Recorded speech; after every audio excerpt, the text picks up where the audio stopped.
ঠান্ডায় কাঁপছে উত্তর থেকে শুরু করে দক্ষিণবঙ্গ। হু হু করে নামছে পারদ। এদিকে আর মাত্র হাতে কয়েকটা দিন, তারপরেই আসছে বড়দিন। যদিও বড়দিনের আগেই নতুন করে আবহাওয়ার ব্যাপক রদবদল ঘটবে বলেই মনে করছেন আবহাওয়া বিশেষজ্ঞরা। বাংলা রীতিমতো এখন কোল্ড প্যাসেজে পরিণত হয়েছে।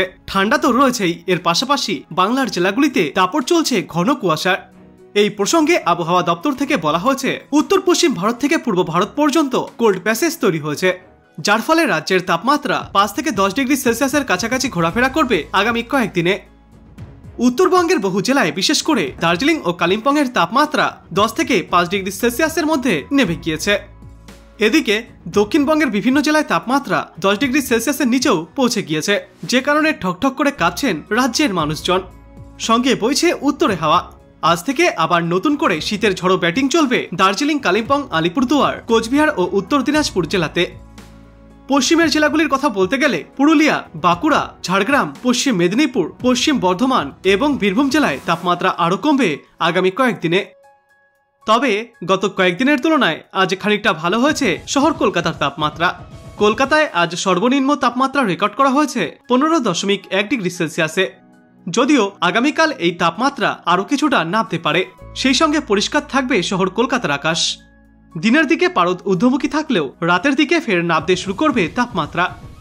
আমরা এবার দেখব আলিপুর আবহাওয়া দপ্তরের অধিকর্তা সঞ্জীব বন্দ্যোপাধ্যায় কি বলেছেন আবহাওয়ার শেষ পূর্বাভাসে।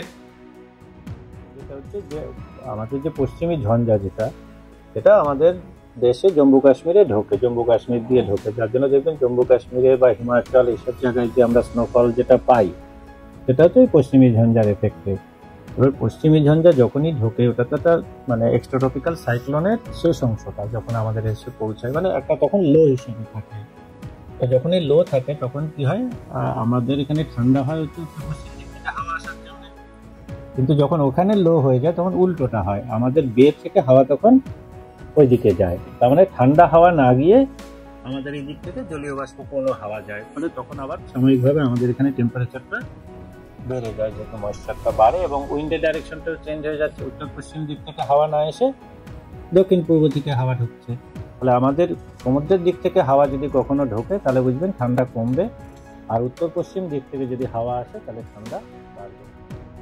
আজকে থেকে আগামী 5 দিন এই দক্ষিণবঙ্গ এই উত্তরবঙ্গ সব জায়গাতেই আবহাওয়া প্রধানত শুষ্ক থাকবে।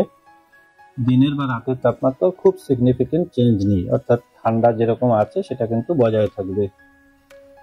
22-এর পর থেকে একটু মেঘলা হওয়ার সম্ভাবনা এবং মিনিমাম টেম্পারেচার একটু বাড়বে এই উত্তরবঙ্গ কি দক্ষিণবঙ্গে দু জায়গাতেই। তার কারণ আমাদের একদম কোস্টের সামনে কিছু ময়েশ্চার আমাদের দক্ষিণবঙ্গ হয়ে উত্তরবঙ্গের দিকে ঢুকছে, ফলে মেঘলা তো হবেই। এবার সাথে আরো কিছু হবে কিনা সেটা আমরা কয়েকদিন বাদে বলতে পারবো, যদি আপার এয়ারের সাপোর্ট থাকে এক্ষেত্রে কি হবে। এই মুহূর্তে যেটুকু আছে আগামী 5 দিন কিছু নেই, অর্থাৎ শুষ্ক আবহাওয়া, দিন আর রাতের তাপমাত্রার উল্লেখযোগ্য পরিবর্তন নেই, অর্থাৎ ঠান্ডা বজায় থাকছে। 22 তারিখের পর থেকে মেঘলা হবে আকাশ এবং মিনিমাম টেম্পারেচার ম্যাক্সিমাম টেম্পারেচার দুটোই কিন্তু গ্র্যাজুয়ালি একটু বাড়বে।